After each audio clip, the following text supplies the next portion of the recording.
Hello बच्चों, अपनी शिक्षा में आपका स्वागत है और एडवांस मैथ में भी आपका स्वागत है। ठीक है, एडवांस मैथ में हम लोग आज पेपर डिस्कस करेंगे। पेपर आने वाला है इसलिए पेपर डिस्कस करना है और पेपर का पैटर्न क्या होता है उससे पहले डिस्कस करना है। ठीक है, चलिए देखते हैं। ये सैंपल पेपर है। इसमें क्या होता है कि आपके 5 सेक्शन होते हैं, ABCD। पहले सेक्शन में 18 क्वेश्चन होते हैं, 20 नंबर के होते हैं। ठीक है, पहले सेक्शन में कितने क्वेश्चन होते हैं? 20। 18 MCQs और 2 होते हैं असर्शन और रीजन।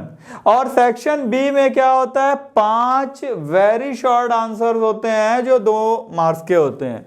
और सेक्शन 4 होता है जिसमें सेक्शन सी है, नंबर 4 है और सेक्शन सी है 6 short answer type question 3 marks के, और 4 लॉन्ग आंसर्स होते हैं 5 मार्क्स के, और 3 पैसेज बेस्ड क्वेश्चन होते हैं जो आपके होते हैं 4 मार्क्स के। ठीक, करना क्या है आपको, ये सारा पैटर्न समझ लीजिए। जैसे अब ये जरूरी नहीं है कि आप पहला वाला सेक्शन करें, दूसरा करें या तीसरा करें, सी करें, डी करें, ई करें, वो आपकी मर्जी है, चॉइस है। पेपर पूरा आपके पास होता है। अब आपको करना ये होता है कि आप कैसे नंबर गेन कर सकते हैं। या तो आप बड़े वाले क्वेश्चन अटेम्प्ट कर लें, थोड़ा टाइम कंज्यूमिंग होगा क्योंकि टाइम का भी हमें ध्यान रखना होता है। 3 आवर्स में आपको करने हैं 38 क्वेश्चन आपको करने हैं टोटल। बात समझ में आई? तो करना क्या होता है आइए हम देखते हैं। जैसे पहला सेक्शन हम डिस्कस करेंगे। पहला सेक्शन का पहला क्वेश्चन है 0 to 2 pi mod of sin x dx। काहे का क्वेश्चन है? यानी देखिए, एकेडमिक में सबसे पहली बात ये पहचानना होती है क्वेश्चन काहे का। बहुत लोग कहते हैं भैया ये साइन लगा हुआ है, क्वेश्चन करना है। ये नहीं मैटर है, ये डेफिनेट इंटीग्रल का क्वेश्चन है। डेफिनेट इंटीग्रल को पहचानने के लिए हमें लिमिट पे विशेष ध्यान। This is the lower limit, this is the lower limit,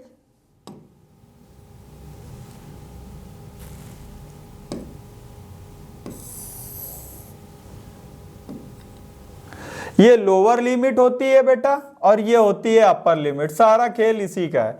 और भैया जब यहां पर मॉड साइन एक्स या मॉड कॉस एक्स रख जाए तो अपने दिमाग में ले आइएगा कि हमें ग्राफ बनाना है। क्या बनाना है? ग्राफ बनाना है। कि सर ने क्या बताया था, ग्राफ पूरे याद करने हैं। कैसे? या मैं एक वीडियो में दे दूंगा PDF, आप देख लीजिएगा, उसमें सारे ग्राफ बने होंगे, आप उसको पढ़ लीजिएगा। That is the graph of sine x. जब साइन एक्स का ये ग्राफ है तो ये यहां से चला 0, यहां आया पाई, यहां आया 2 पाई, अगर और बढ़ते जाते तो 3 पाई, 4 पाई, 5 पाई एंड सो ऑन।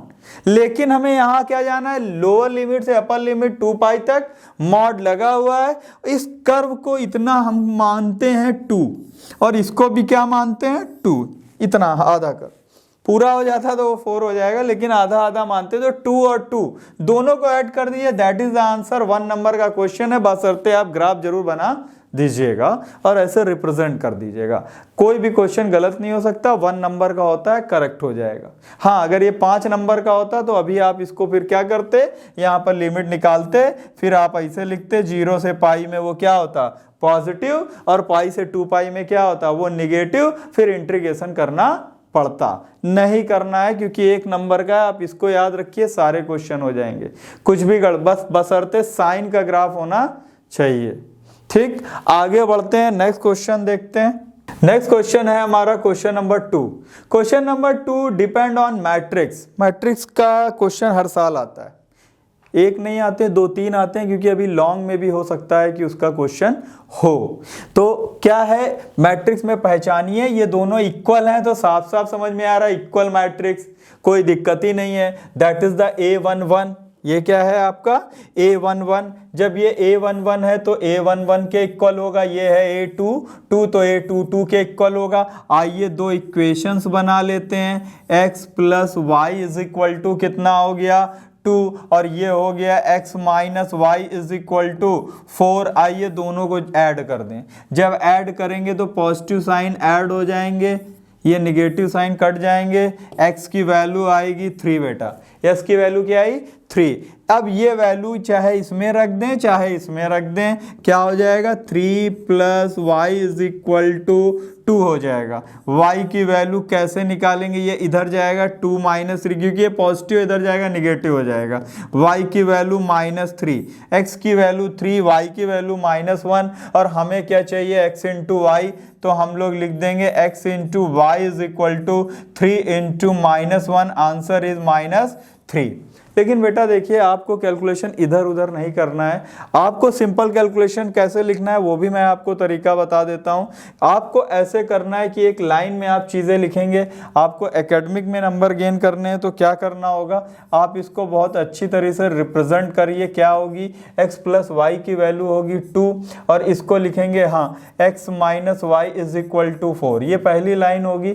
और यहाँ पे लिखेंगे इक्वेशन नंबर 1 और यहाँ लिखेंगे इक्वेशन नंबर 2।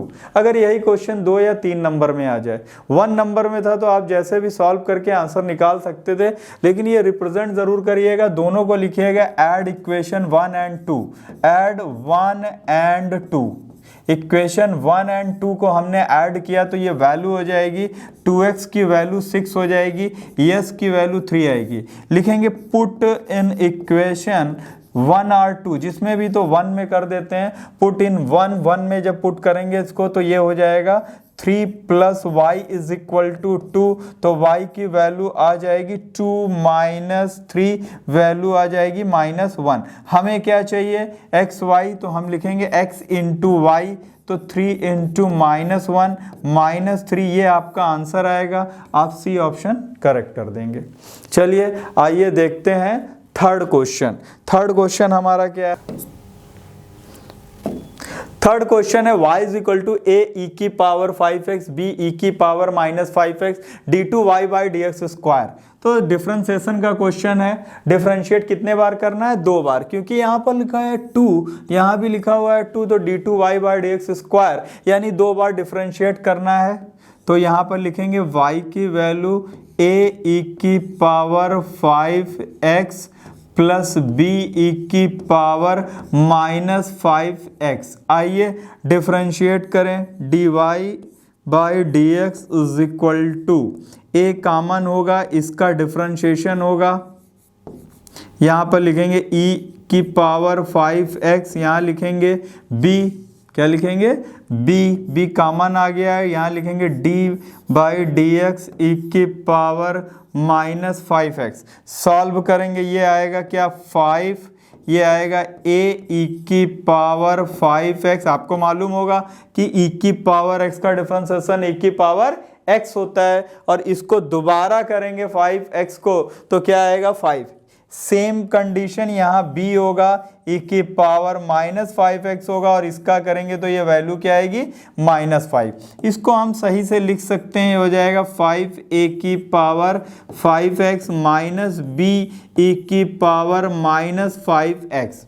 ठीक, हमें चाहिए तो अगेन डिफरेंशिएट, यहाँ पर लिखेंगे इक्वेशन नंबर 1 डिफरेंशिएट अगेन, तो क्या होगा d2y over dx square is equal to क्या हो जाएगी वैल्यू, ये फिर होगा तो 5 इंटू 5 25, a e की पावर 5x, ये मल्टीप्लाई करेंगे तो माइनस फिर आएगा, यहाँ पर भी 5 होगा, मल्टीप्लाई कर देंगे तो ये हो जाएगा 25 बी ई की पावर -5x, और सॉल्व करेंगे तो ये 25 बाहर आ जाएगा, ये होगा a e की पावर 5x, ये हो जाएगा b e की पावर -5x। सॉल्व करेंगे तो हम जानते हैं y is equal to this value, तो यहाँ पर लिख देंगे 25y, पेपर में आएगा, आप ऐसे सॉल्व कर सकते हैं, d2y by D X square is equal to 25y। तो आप इसको नोट कर लें। 3 क्वेश्चंस कंप्लीट हो गए। क्वेश्चन नंबर 4 देखते हैं हम लोग।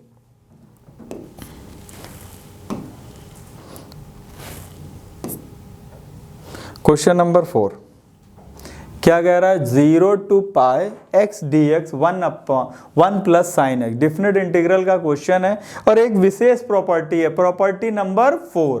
प्रॉपर्टी नंबर 4 को हम लोग पहचानते कैसे हैं, लोअर लिमिट क्या होगी 0। लोअर लिमिट क्या होगी 0। प्रॉपर्टी नंबर 4 क्या कहती है, आइए इसको ऐसे लिख लेंगे, बहुत संभाल के लिख सकते हैं इसको। I इज इक्वल टू क्या हो जाएगा 0 टू पाई, यहां पर लिखेंगे x dx 1 plus sine x। ठीक है, property number 4 use by using property number 4, by using property number 4 क्या होगा, कैसे करेंगे, ये लिख देंगे I, ये हो जाएगा 0 टू पाई, ये हो जाएगा पाई माइनस x, और ये हो जाएगा dx, और ये हो जाएगा 1 साइन 180 माइनस थीटा, ये होती है value sine x। Equation number 2 मान लो, इसको बेटा 1 मान लो, और दोनों को क्या कर दो, ऐड कर दो। दोनों को ऐड करेंगे तो वैल्यू आ जाएगी 2i 0 टू पाई, क्या आ जाएगी वैल्यू 2i 0 टू पाई। यहां पर वैल्यू क्या बचेगी, x कैंसिल हो जाएगा, ये पाई बाहर आ जाएगा, ये आएगा 1/1 प्लस साइन x dx। अब बेटा इसको सॉल्व करना होता है, क्या करना होता है, इसको सॉल्व करना होता है। तो कोई प्रॉब्लम नहीं है, या तो इसको सॉल्व करें, क्योंकि एक कंडीशन आप याद कर लीजिए, हमेशा जब भी डेफिनेट इंटीग्रल के क्वेश्चंस को आपको सॉल्व करना है तो ये इसकी डायरेक्ट वैल्यू भी होती है, नहीं मालूम होगी बच्चों को, लेकिन इसको आप डायरेक्ट, क्योंकि क्वेश्चन कितने नंबर का है, 1 नंबर का है, क्या होती है इसकी वैल्यू होती है 2, 0 to pi 1/1 plus sine x, जहां भी मिलेगा उसकी वैल्यू क्या होती है 2, तो ये वैल्यू हो जाएगी 2 पाई, ये हो जाएगा 2i। एक नंबर का क्वेश्चन है, आप तुरंत कर सकते थे, i की वैल्यू जो होगी वो पाई। समझ में आई बात, इसको आपको लर्न करना है, क्योंकि अभी जब हम कॉन्सेप्चुअल चीज़ें बताएंगे तो उसमें सारी वैल्यू लिखाएंगे, क्योंकि 0 to pi 1/1 plus sine x ds की वैल्यू क्या होती है, वो 2 होती है। चलिए आगे बढ़ते हैं, देखते हैं क्वेश्चन नंबर 5। क्वेश्चन नंबर 5 कैसा है, अपोजिट। हमने पहले बताया कि क्वेश्चन पहचानना बहुत बड़ी चीज़ है। ज़्यादातर क्वेश्चन इसमें कहा है कि मिल रहे हैं हमको डेफिनेट इंटीग्रल के, तो डेफिनेट इंटीग्रल के लिए आपको एक काम करना है, सारी प्रॉपर्टी लर्न करना है, जिसमें सबसे इंपॉर्टेंट है 2 प्रॉपर्टी। एक तो आपकी प्रॉपर्टी नंबर 4, और ये जो है एक अपोजिट लिमिट की प्रॉपर्टी। अपोजिट लिमिट की प्रॉपर्टी में होता क्या है कि अगर कभी ऐसे लिखा हुआ है, क्या लिखा हुआ है, अगर कभी ऐसे लिखा हुआ है -a to +a opposite limit, और यहां लिखा है fx dx, तो इसकी वैल्यू हम लोग लर्न रखते थे, क्या होती थी 2 0 टू a fx dx। किसी को कोई प्रॉब्लम, ठीक, ऐसे कर लीजिएगा, इसको याद करना है। आइए चलते हैं, अब इसको इस कॉन्सेप्ट पर अप्लाई करते हैं। अगर इसको इसमें अप्लाई करेंगे तो क्वेश्चन थोड़ा छोटा हो जाएगा, क्या हो जाएगा, ये हो जाएगा 2, यहां पे आ जाएगा i बराबर मान लेते हैं इसको, ये हो जाएगा 2, और यहां हो जाएगा 0 टू पाई बाई 4, ये लिमिट हो गई। अब इसको देखो, ये cos 2x जहां दिखता है वहां पर इसको कट करते हैं।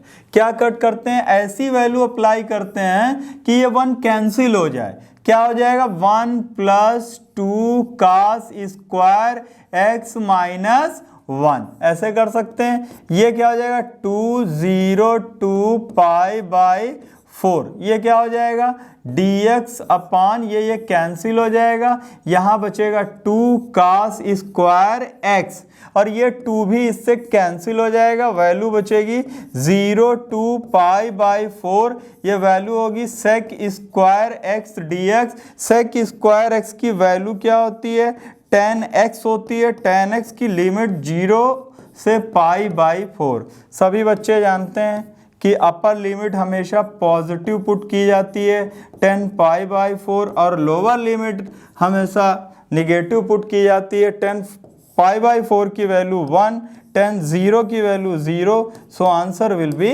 1। एक नंबर का क्वेश्चन, लेकिन आपको कैलकुलेशन कितनी जल्दी कर रहे हैं वो डिपेंड करता है। जितना ज़्यादा हाँ, लेकिन एक एक लाइन भी लिखना है, ऐसे ही स्टेप वाइज। आप टेढ़ा मत लिखिएगा, आप स्लोप में मत लिखिएगा, आप एकदम सीधा लिखिएगा, वरना नंबर कट हो जाएंगे। आइए आगे बढ़ते हैं, नेक्स्ट क्वेश्चन देखते हैं, क्वेश्चन नंबर 6। क्वेश्चन नंबर 6 क्या है? क्वेश्चन नंबर 6 कह रहा डायरेक्शन कोसाइन। देखिए बदल गया, जैसे ही मैंने बोला कि डेफिनेट इंटीग्रल के ज़्यादा आ रहे हैं, 3D से क्वेश्चन आ गया। कह रहा है direction cosine of the vector.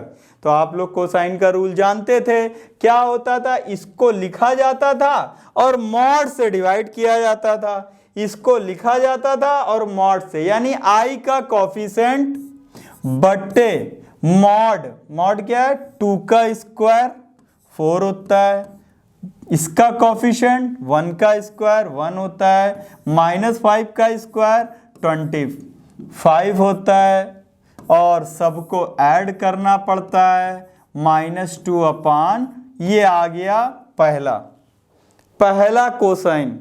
ठीक, दूसरा कोसाइन निकालने के लिए क्या करते हैं? जे का कोफिशिएंट 1 अपान इसका कोफिशिएंट, फिर वही बात, सेम वैल्यू 4 1 25, क्या आएगी वैल्यू? 1 अपान √30। बेटा एक चीज़ और है, ये ऑप्शनल क्वेश्चन है, आप सिर्फ आंसर लिखना होता है। ये हम लोग रफ में सॉल्व करते हैं, कोई रिप्रेजेंट नहीं करना है, क्योंकि ये ऑप्शनल दिए हुए हैं, इसलिए सिर्फ टिक करना है। इसलिए आप इसको जल्दी जल्दी कर लेंगे, कोई भी तुम्हें एको लाइन पेपर पे नहीं लिखनी होती है। आप ये सोल्यूशन दिखाएंगे तब भी कोई मतलब नहीं होगा। 1 नंबर का क्वेश्चन होता है, आपको ऑप्शन टिक करने होते हैं। आइए तीसरा क्या होगा? -5 अपान 4 + 1 + 25, क्या आ गई वैल्यू? -5 अपान √30। सो आंसर मिलाइए कौन सा है? -2/√30 1/√30, बी ऑप्शन करेक्ट। आप ये रिप्रेजेंट करें अथवा ना करें, लेकिन ऑप्शन आपका सही टिक होना चाहिए। 1 नंबर का क्वेश्चन है, लिखना होता है answer B is correct of 6। ठीक, चलिए आगे बढ़ते हैं, नेक्स्ट क्वेश्चन देखते हैं क्या है। Question number 7। अब आपको ऑप्शन टिक करना है, तो आप देख सकते हैं कि कैसे करना है। अब साफ साफ समझ में आ रहा है, लिमिट 0 to π है, हमको कौन सी प्रॉपर्टी लगानी है? अभी सिखा दिया था। लोअर लिमिट 0 दिखी, प्रॉपर्टी नंबर 4 यूज करेंगे।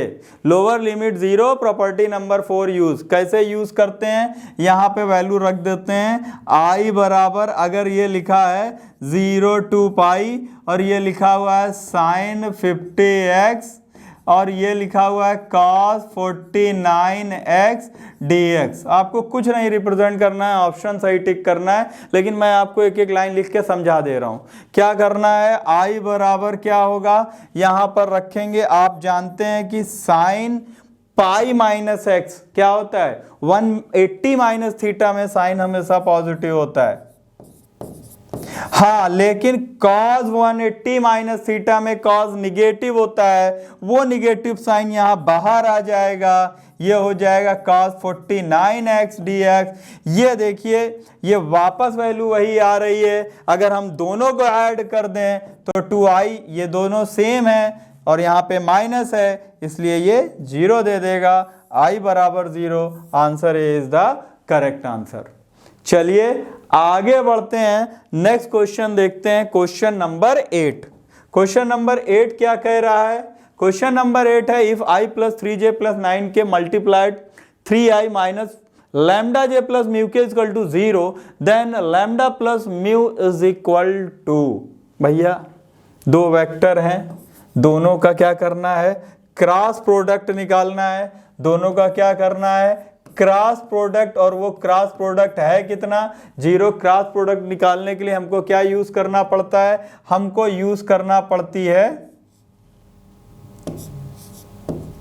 डिटर्मिनेंट। चलिए i j के फिर क्या लिखेंगे? 1 3 9, फिर क्या लिखेंगे? 3 - लैम्डा और μ = 0। क्या करना पड़ेगा? हाँ, सॉल्व, डिटर्मिनेट सॉल्व। इसको कट करते हैं, ये वैल्यू क्या हो जाएगी? ये हो जाएगी 3 μ i के साथ होगी। ठीक, 3 μ और ये हो जाएगा प्लस का 9 लैम्डा।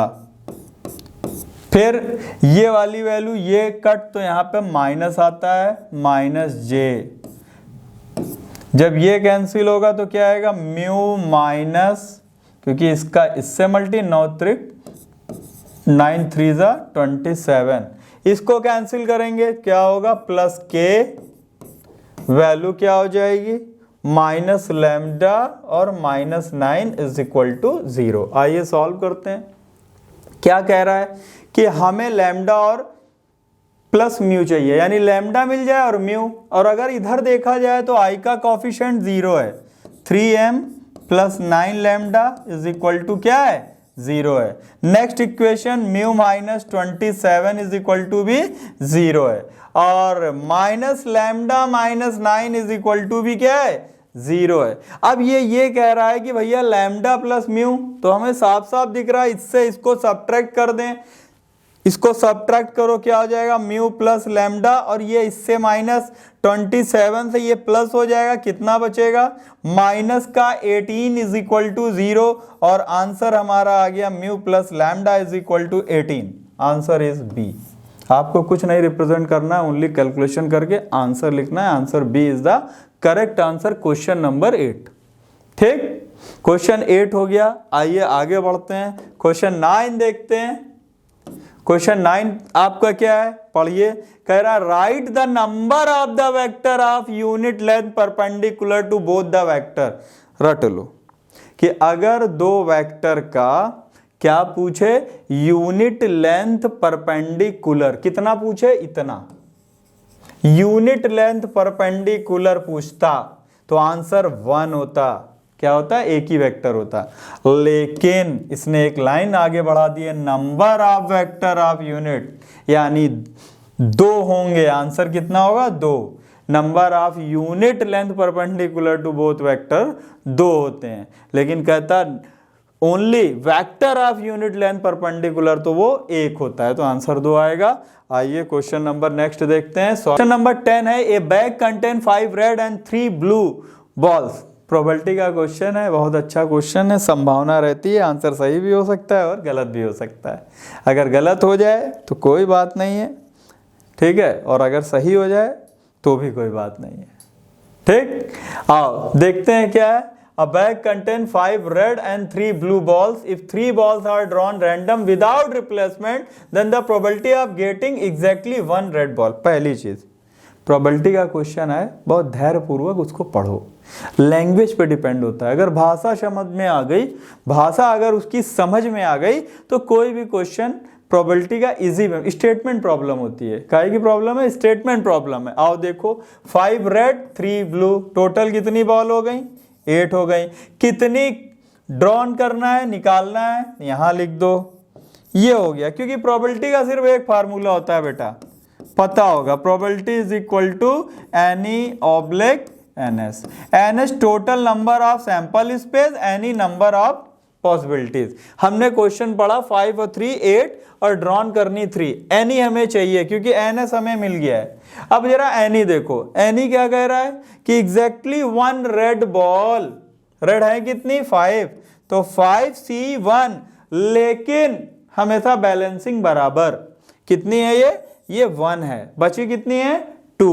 अगर ये 1 हो गई है रेड बॉल तो ब्लू होंगी बाकी इनटू 3C2, ये बैलेंसिंग हमेशा बराबर करनी होती है। आइए कैलकुलेशन करें। कैलकुलेशन करने की ट्रिक क्या होती है, 5C1 की वैल्यू कितनी होती है, आप ऐसे सॉल्व करोगे, NCR 5 फैक्टोरियल 1 और 5 माइनस 1, और सॉल्व करोगे तो क्या हो जाएगी 5 फैक्टोरियल, ये 1 फैक्टोरियल इंटू 4, इसको सॉल्व करें तो आप लर्न कर लीजिए 5C1 की वैल्यू क्या होती है 5।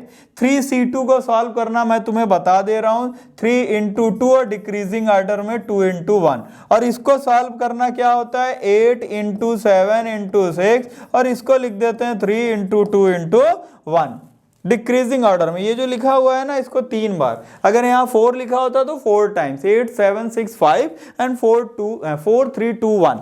अब कैलकुलेशन करें, ये 2 इससे कैंसिल हो गया, ये 3 2 जा 6 कैंसिल हो गया, और कुछ बचा, यहाँ पे क्या आ रहा है 15, यहाँ आ रहा 56। Answer is this, C option correct. 15/56। Question number 10 तक कंप्लीट। फिर मैं बार बार कहूँगा प्रोबेबिलिटी अगर सीखना है तो बच्चों एक काम करना है। क्या काम करना है? क्वेश्चन को ढंग से पढ़ना है, फिर अप्लाई करना है। सिर्फ 2 वैल्यूज निकालना होती हैं। पहली लाइन ज़्यादातर NS बताती है और दूसरी लाइन हमेशा NE बताती है। ठीक है, चलिए आगे बढ़ते हैं क्वेश्चन नंबर 11 की ओर। क्वेश्चन ये लिखा हुआ है, कह रहा है कि K cross J dot I plus J dot K is equal to. तो कोई प्रॉब्लम नहीं है। K क्रॉस J, भैया अगर J क्रॉस K होता तो वो I होता, लेकिन K क्रॉस J है तो वो माइनस I होगा और ये I होगा। ये J डॉट K है तो J डॉट K हमेशा 0 होता है, अपोजिट सेम होता तो 1 होता। अब I डॉट I क्या है? सेम है तो -1। Answer is -1। A option is the correct option. आइए आगे बढ़ते हैं, नेक्स्ट देखते हैं। नेक्स्ट क्या है? Question number 12। क्वेश्चन नंबर 12 में हमारा फिर आ गया the Cartesian equation of the line. देखो 1 नंबर का question depend on base of concept. Base correct है, क्वेश्चन सही हो जाएगा। अगर आपने ऐसी इक्वेशंस कार्टेशियंस की पढ़ी है तो क्वेश्चन बहुत आसानी से हो गया, क्योंकि ये होता है x माइनस x1। x1 कहाँ है? ये है। y माइनस y1, यहाँ y का कॉफिशेंट है। Very good. और z है नहीं तो z माइनस 0, यानी आंसर तो कंफर्म हो गया। इन चारों में कोई एक है, क्योंकि सब में z माइनस 0 है या नहीं है? देखो बेटा, सब में 0 है। अब आइए किसमें करेक्ट है? जो बाद वाले कोफिशिएंट होते हैं वो डिनोमिनेटर में दिखते हैं। चलिए देख लीजिए, 1 माइनस 1 4 कहाँ है? एक तो यहाँ है और एक यहाँ है। तो जरा बताइए आंसर। लेकिन मैंने तुम्हें बोला x minus x1 y minus y1, तो x माइनस 2 y माइनस 1, यहाँ प्लस है, ये गलत हो गया। Answer B is the correct. तो लिखेंगे आप लोग बी ऑप्शन करेक्ट है। ठीक, ये वाली वैल्यू सब्ट्रैक्ट होती है x minus 2 y minus 1, z है नहीं, z माइनस 0 अपॉन ये वाला कोफिशिएंट, ये वाला कोफिशिएंट, ये वाला coefficient. That is the answer. आपको सिर्फ लाइन लिखनी है, B option is the correct option. आइए आगे बढ़ते हैं, नेक्स्ट देखते हैं question number 13। Question number 13 is the depend on concept. कह रहा A and B are two independent event, तो P A intersection B bar की वैल्यू क्या होगी? तो आपने पढ़ा होगा तो कंडीशन याद होगी। इंडिपेंडेंट इवेंट की कंडीशन होती है, अगर धोखे से लिखा हो पी ए इंटरसेक्शन बी, तो इंडिपेंडेंट इवेंट ये होती है या नहीं? बिल्कुल यही होती है इंडिपेंडेंट इवेंट। अब क्या करना है? इसका मतलब क्या होता है? ये भैया पी ए माइनस बी होता है, और पी ए माइनस बी की वैल्यू क्या होती है? फिर कंडीशन बदली, P A minus P A intersection B होती है, और अभी अभी बताया कि ये इसके इक्वल है, तो option A is the correct option. आपको कुछ लाइनें लिखना नहीं है, ऑप्शन टिक करना है। अगर कंडीशन याद है तो हो जाता। अगर यहाँ होता P A bar intersection B, तो आंसर होता P B minus P A into P B. ठीक, नोट कर लीजिए। आइए आगे बढ़ते हैं। Question number 14, P A is equal to 1/2, P B is equal to 0, P A by B is equal to. Formula याद है तो हो जाएगा, नहीं याद है तो फिर नहीं हो पाएगा।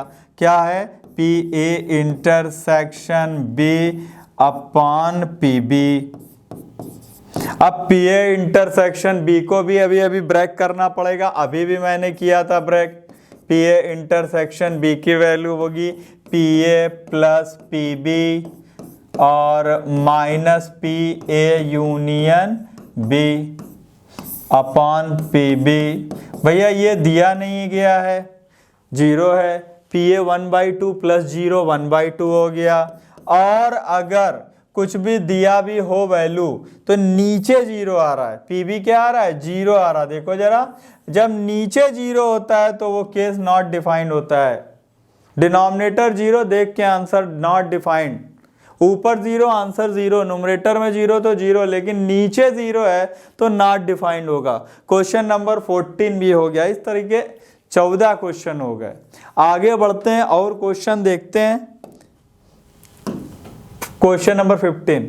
क्वेश्चन नंबर 15 क्या है? कह रहा है A and B the event associated with the sample space as then the value of P A by B lies in the interval. दिमाग लगाओ, क्या लगाना है? दिमाग। क्या दिमाग लगाना है? पी ए बाई बी का मतलब है इसी की प्रोबेबिलिटी, और कोई भी प्रोबेबिलिटी इस पे डिपेंड करती है, रेंज ऑफ प्रोबेबिलिटी पे। किस पे डिपेंड करती है? Range of probability. Range of probability क्या होती है? 0 या 0 के बराबर। अगर 0 के बराबर है तो वो नल इवेंट, और अगर 1 के बराबर है तो श्योर इवेंट, सर्टेन इवेंट। कहने का मतलब क्या है? ये कह रहा किस इंटरवल में आएगी तो देख के ही बता सकते हैं। चारों ऑप्शन करेक्ट, क्योंकि एक ही छपा हुआ है। ठीक, मिसप्रिंट हो गया होगा क्योंकि चारों ऑप्शन वही है, इंटरवल सेम है, 0 1 0 1 0 1 0 1 क्लोज इंटरवल लगा है, इसलिए आंसर चारों ही सही है। मतलब एक आंसर करेक्ट होगा, बाकी कुछ में और छपना चाहिए था। आंसर इसका याद कर लीजिए, इंपॉर्टेंट क्वेश्चन है, पेपर में आ सकता है। जब भी प्रोबेबिलिटी के इंटरवल की बात करें तो उसका आंसर 0 और 1 के बीच आता है। याद कर लें सभी बच्चे कि प्रोबेबिलिटी का मान 0 और 1 यानी 0 से ज्यादा और 1 से छोटा आ रहा है तो आंसर करेक्ट है, और अगर 0 और 1 से ज्यादा मतलब 0 निगेटिव में आ रहा है तो होता ही नहीं, और अगर 1 से ज्यादा आ रहा है तो गलत है, रॉन्ग है आंसर प्रोबेबिलिटी में। आगे बढ़ते हैं, नेक्स्ट क्वेश्चन देखते हैं, question number 16। Question number 16, a is equal to B is equal to X is equal to Y is equal to then A B plus X Y. तो भैया आइए ए बी निकाल लें पहले, मल्टीप्लाई आना चाहिए, मल्टी रो का मल्टीप्लाई कॉलम से, रो का मल्टीप्लाई कॉलम से करिए। रो का मल्टीप्लाई इस रो का जो मल्टीप्लाई है इस कॉलम से कर दीजिए। कितना आएगा? 2 3 ज़ा 6 -6 फिर 4 2 ज़ा 8। ठीक, कैलकुलेशंस किया, कितना आ गया? 8। आइए अब हम लोग x इंटू वाई कर लें, रो का मल्टीप्लाई कॉलम से कर लीजिए। कितना होगा? आएगा 2 6 12, कितना आ गया? 20 आ गया। कोई प्रॉब्लम नहीं, हम दोनों को ऐड कर दें उठा के। हमने स्मॉल में एक्स वाई लिख लिया है, पगला मत जाना। x प्लस वाई क्या हो जाएगी वैल्यू? दोनों को ऐड कर दें, 20 और 8 20। ये देखिए इसमें लिखा हुआ है आंसर, सॉरी क्या कह रहा है? Then A B plus X Y. तो ज़रूरी नहीं है कि हम इसको, नहीं, ठीक है, answer A option is the correct option. A B की जो वैल्यू होगी वो होगी आपकी 28। नोट कर लीजिए, ए option is the correct option. 16 question complete. आइए 17 क्वेश्चन देखते हैं। 17 क्वेश्चन क्या है? 17th क्वेश्चन है -π/2 से π/2 1/1 प्लस ई की power sin x dx is equal to. तो बेटा कोई दिक्कत नहीं है, इसको आप लिख लीजिएगा 2 0 2 π/2। और एक चीज़ याद रखिए, एक फंक्शन इसमें fx होता है और दूसरा होता है फंक्शन ऑफ -x, तो कोई दिक्कत ना, आप इसको ऐसे लिख लीजिएगा 0 to π/2। fx की वैल्यू तो एज इट इज़ रहेगी 1 प्लस ई की पावर sin x, और इसको जब हम e की पावर -x लिखेंगे तो ये ऊपर आ जाएगा। अगर देखेंगे तो ये वैल्यू क्या होगी? 1/1 प्लस ई के पावर -sin x और dx। आइए इस पूरे को हम लोग सॉल्व कर लेते हैं। क्या हो जाएगा? 2 0 2 π/2 हो जाएगा। ये आ जाएगा 1/1 प्लस ई की पावर sin x, और यहाँ पर देखें तो ये ऊपर चला जाएगा, ई की न्यूमरेटर में चला जाएगा, डिनोमिनेटर में वैल्यू होगी दिस। आइए सॉल्व करें, एलसीएम ले लें। जब हमने एलसीएम लिया तो वैल्यू हो गई 0 to π/2, यहाँ आ जाएगा 1 प्लस ई की power sin x upon 1 plus E की पावर sin x। सॉल्व करने के बाद ये कैंसिल। आप जानते हैं 1 का इंटीग्रेशन x होता है। आइए सॉल्व कर लें, क्या हो जाएगी वैल्यू? 2 π/2 -0। सॉल्व किया, 2 2 कैंसिल, आंसर क्या आ गया?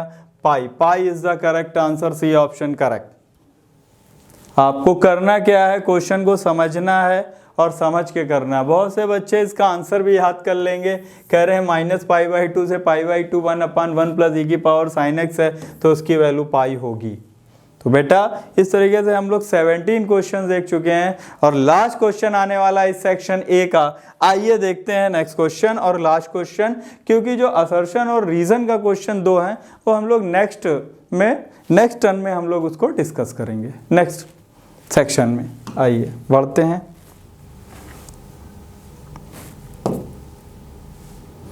कह रहा a unit vector in the direction of the vector, तो इसका यूनिट वेक्टर निकालना है। यूनिट वेक्टर आप याद कर लीजिए क्या होता है, ये ए वेक्टर है लेकिन यूनिट वेक्टर होगा तो ऐसे होगा, और A vector upon mod of A vector. चलिए फार्मूला लगा के क्वेश्चन कर दीजिए। ये जहां जहां दिखे तो 2i प्लस जे प्लस सभी जगह दिख रहा है। करना क्या है, इसके मॉड से डिवाइड। मॉड क्या होगा, मॉड ऑफ ए का, मॉड ऑफ ए का मॉड निकाल लें, क्या हो जाएगा 4 प्लस 1 प्लस 4, कितनी आ जाएगी वैल्यू 3, यानी 2/3 j/3 और 2k/3। Answer A is the correct option. करना क्या है कि यहाँ पर कॉन्सेप्ट याद रखने हैं मेन। तो बच्चे आज हम लोगों ने जो देखा है वो सेक्शन ए देखा है, और सेक्शन ए में जो क्वेश्चन थे वो 20 थे। 18 MCQs थे, मल्टीपल चॉइस क्वेश्चन, जिसको आपको कुछ भी लिखना नहीं होता है, सिर्फ आंसर टिक करना होता है। लेकिन मैथ है तो कैलकुलेशन करना पड़ेगा, आप रफ में करिए और आंसर अच्छे से रिप्रेजेंट कर दीजिए। लेकिन कुछ क्वेश्चन जो आगे आएंगे वहाँ पे आपको सॉल्व करना पड़ेगा, लिखना पड़ेगा। कैसे लिखते हैं मैं एक एक लाइन लिख के आपको बताऊंगा कि आपको कैसे रिप्रेजेंट करना है।